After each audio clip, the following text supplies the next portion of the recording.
Look around you. Really, look. What do you see? You see a world obsessed with comfort. You see a society that has monetized your weakness. From the moment you wake up, you are being sold a lie. The lie is that you are enough just as you are. The lie is that your feelings matter more than your results. They tell you to slow down. They tell you to take a break. They tell you that burnout is the enemy. And while you are listening to them, seeking comfort, someone else is seeking conquest. While you sleep, they are taking the resources you believe you deserve. This is not a motivational speech.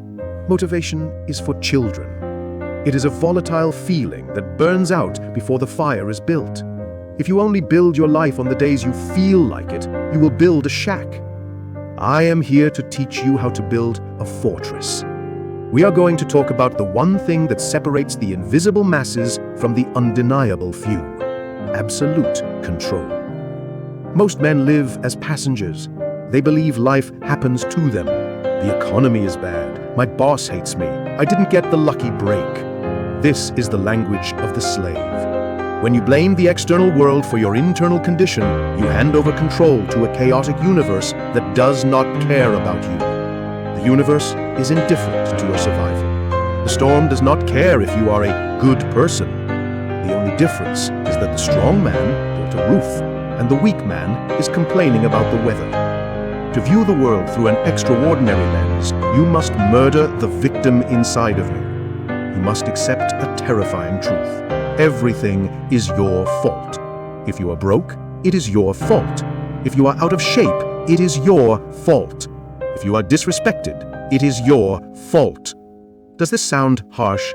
Good. Because if it is your fault, that means you have the power to fix it. Stop choosing helplessness. Now, let's talk about your feelings. Modern society worships emotion. We are taught to honor our truth. This is a trap. The version of you that wants to be successful is at war with the version of you that wants to be comfortable.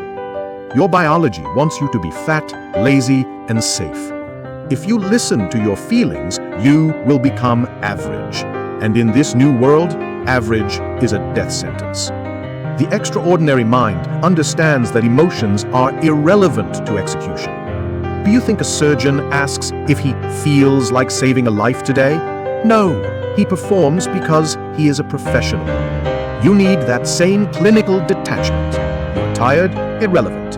You are sad? Irrelevant. You make the call.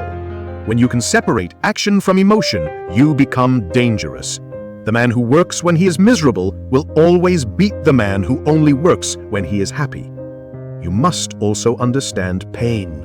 The modern world tries to eliminate it with pills and distractions, but pain is information. It is the signal that you are expanding. If your life is comfortable, if you feel no stress, you are atrophying. The extraordinary mind does not avoid pain, it seeks to endure it. The capacity to suffer is directly correlated to the capacity for success. How much pain can you take? That is the measure of the man. Let's discuss what you actually bring to the table. People want the lifestyle, the respect, and the freedom, but they don't understand the currency required to buy it. The currency of the world is not money. The currency is competence. How useful are you? If I dropped you in a foreign country with no phone, could you survive?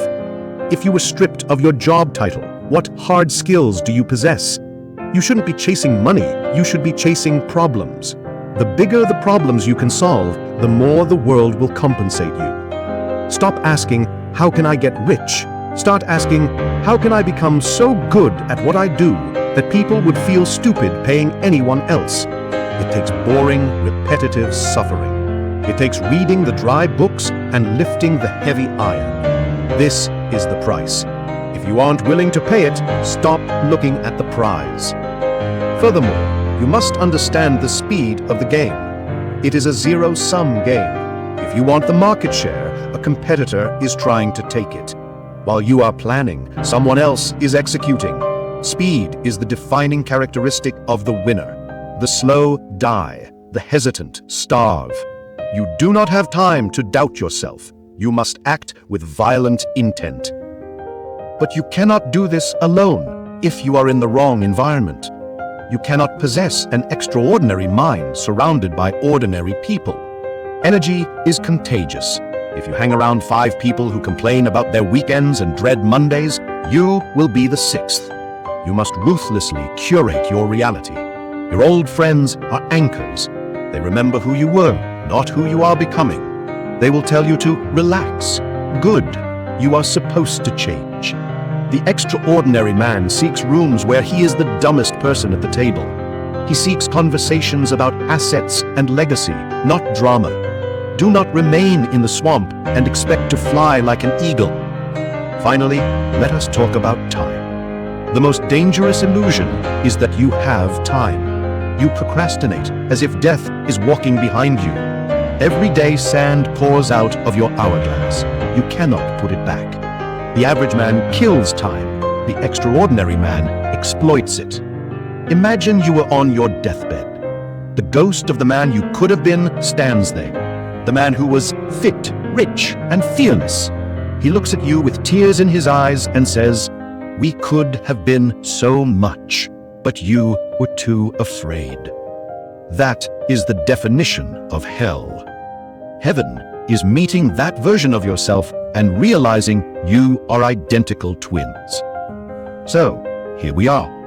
The video is ending. The distraction is over. The screen will go black and you will be left with silence. In that silence, you have a choice. You can seek more entertainment and get that dopamine hit. Or you can close the device and begin the actual work. The extraordinary life is not reserved for the lucky. It is reserved for the relentless. It is reserved for those who refuse to negotiate with their weakness. The lesson is over. The test has begun. Do not disappoint yourself.